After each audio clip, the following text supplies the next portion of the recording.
Thank you. Thank you guys for taking interest in the important topic of human trafficking, which does affect our city. I just want to give a little bit of background. So again, as a journalist, this is something that I've covered deeply, investigated around the time of the Super Bowl coming to Houston. I did an investigation on human trafficking in Houston. And despite the often repeated claim that Houston is a hub for human trafficking, it's not entirely true. We do have a human trafficking problem, but the problem is sometimes exaggerated, just to be clear on that.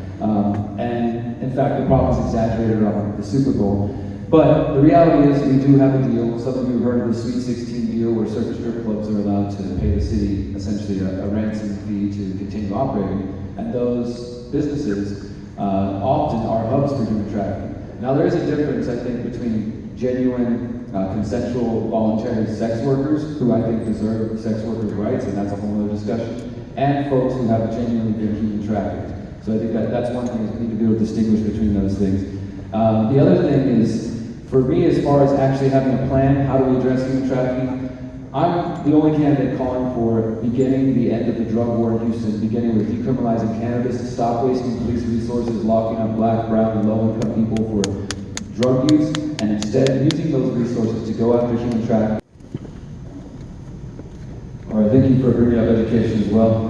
First, I just want to say, Ms. Ben, for having to read your book, thank you for the gift. And I see you're talking about bringing a perspective. I was one of the kids throwing desks and chairs in class, so I understand. I started getting arrested in junior high and high school, and that's what led me getting involved in drugs. So I understand the importance of getting the youth to be to know that there's other opportunities. And even through this campaign, we're being invited to speak, to share this story with some of the youth, and I'm really thankful for that. As far as HISD goes, I believe the question was related to juvenile getting in trouble as well as college readiness, right? So for me, there's a couple of things on that. Again, I think that we do need to have maybe some after-school type programs, some youth programs. I know for me it was just, I didn't have anybody to talk to. I didn't have anybody to express the problems and the trouble I was having in school. And then when you have teachers who are telling you might as well give up, well, that's what I did. I'll just sleep every day. I'll just act out, right? So we need to find a way to connect with youth who don't feel like they have a future, which I think is many of us.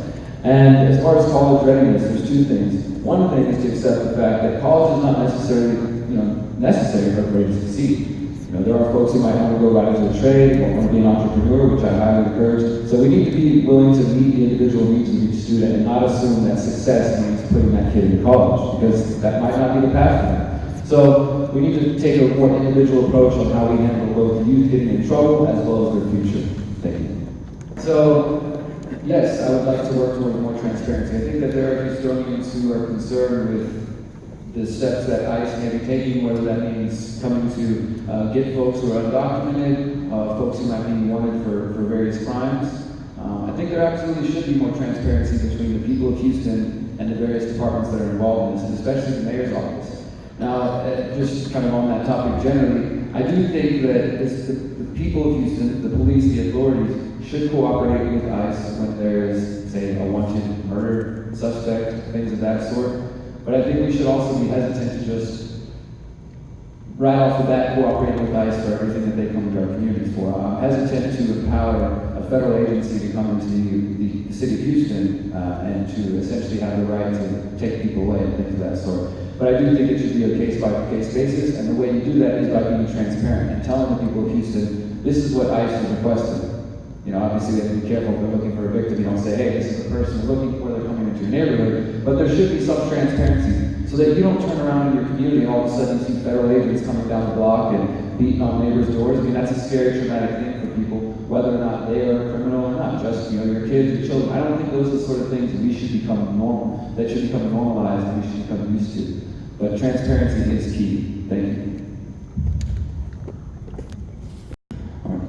Excuse me. So, like folks have said, it might not necessarily be within the jurisdiction of the mayor, but I don't think that's what you want to hear. I don't think you want to hear somebody say, throw my hands up, well, there's nothing I can do as mayor. You want somebody who's going to advocate for you, who's going to lobby for you, whether or not it's necessarily in their jurisdiction. There are some things that we do care about that might not be the mayor's job, but you want to see us out there on the front lines fighting for you. You want to see us out there speaking for you and speaking for the things you care about. So I think it's better to do that than to throw your hands up and say, well, I can't do anything. A couple of points. First off, I want to echo what Ms. Smith said, is that, maybe we should question whether some of these crises are manufactured or not. And I have a proposition for that I think I'll put forward, whether or not it's within the mayor's duty, and it might be too radical for some of you, but I think that we should be weary of folks who advocate for red flag laws, both in Texas and elsewhere. If you haven't heard about this, red flag laws are becoming popular in other states. And this basically means if your neighbor, your ex-girlfriend, your ex-boyfriend calls the cops on you and says you posted something angry on Facebook, the cops can show up at your house, give you a mental health evaluation, take away your legally owned firearms or things you're in possession, maybe even put you in jail for a couple days while they evaluate you. I think that's very dangerous for us to give that power to the government. The only time that I think we should be willingly handing over our guns is if we disarm the police as well. And that's just being real, because as long as they have the guns, black and brown people are always going to be at risk. Maybe we're not ready to go that far yet, but I think we should be wise and think a little bit more deeply about this. Thank you. So, right off the bat, we need a civilian review board that actually has power, that can actually, not necessarily subpoena, but can bring officers forward and question them when incidents do go wrong. Obviously, we need to initiate new training methods for the officers coming in, as well as the veterans. One of the things that I'm talking about, because for those who aren't aware, as mayor, we can either keep the current police chief, which I will not do, or we can assign a new police chief. I'm interested in a police chief who wants to bring in mental health officials to help train police officers, as well as maybe the cop with the gun doesn't need to be the first person on the scene when there's somebody dealing with a crisis. Maybe you need somebody who's actually trained in mental health and dealing with that, right? I've been on the streets out there as an activist and as a journalist. Does anybody know the name Dennis Tuttle or Regina Nicholas? These are two Houstonians that were killed by HPD just back in January. You may have heard about this. Yeah, those officers, apparently they didn't have this training we're talking about. They went in shooting, guns blazing. We're still trying to find out the truth of the matter. My point is here is we need a full audit of the entire police department. We need to look up all the police officers who have any record of violent history, violent crime, if they have reports, complaints against them, and we need to review, do we want these officers on the police force? My guess is maybe we don't. There are some officers who are already guilty of certain crimes and still on there. This doesn't mean all officers are bad. I have an aunt who served in HPD, but she left because of corruption. So the point is, if we're going to actually have transparency and de-escalation methods so that we don't have more people killed on the streets and harmed, we need to rethink police.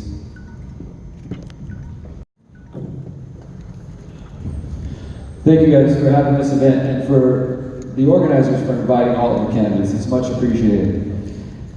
So I think the city of Houston is, as Mr. Baker said, is looking for someone that is not a politician. And there are people in this race who will promote themselves as not a politician, but you might not be a shark, but if you swim with the sharks, you might as well be one. So when it comes down to this race, we need to look outside of the candidates that you see on TV all the time, outside of the candidates that have millions of dollars to be in front of you, because that's what they're trying to do, is make sure when you go into the poll, you remember their name and you don't look elsewhere.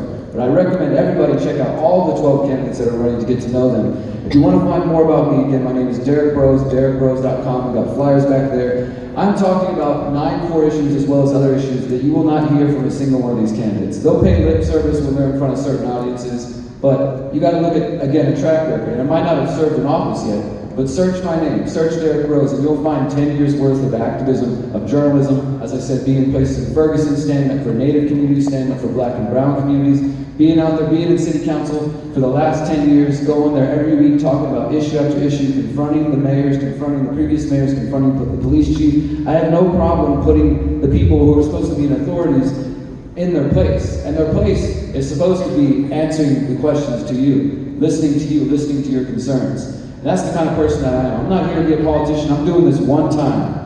You put me in office, we'll transform this city over the next 4 years, and we'll make it something that actually looks like what the people of Houston want. We'll get rid of all the politicians and all the people who've been corrupting the system for so long and start over fresh. That's what I'm trying to do. That's what I'm trying to build. And again, I come from a background where I understand the criminal justice system. I understand the mass incarceration system. I understand drug addiction. I understand how to pull yourself up out of that and to make something better with your life. And if you want somebody with that experience, then I want you to look at DerrickBroze.com and find out more about me. Thank you very much.